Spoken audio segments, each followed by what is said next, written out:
এখানেই লোকটি রাস্তায় চলার জন্য একটি কাঠের গাড়ি তৈরি করবে। দেখতেই পাচ্ছ গাড়িটা অলমোস্ট তৈরি হয়ে গিয়েছে, ফিনিশিং টাচ দিচ্ছে। তো কেমন লাগছে ভিডিওগুলো অবশ্যই জানিও। এরপর একটা কাঁচ লাগিয়ে দিল সামনে, আর পেছনে ডিকির ওপর একটা কাঠের আস্তরণ লাগিয়ে দিল। তো কেমন লাগছে ভিডিওগুলো অবশ্যই জানিও। আর এরকম ইন্টারেস্টিং ভিডিও যদি তোমরা দেখতে চাও তাহলে আমার চ্যানেলটিকে অবশ্যই সাবস্ক্রাইব করে নিও। দেখতেই পাচ্ছ কি সুন্দর গাড়িটা তৈরি হয়ে গেল। এবার গাড়িটা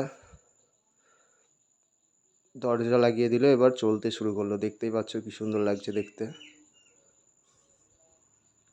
রাস্তায় চালাচ্ছে।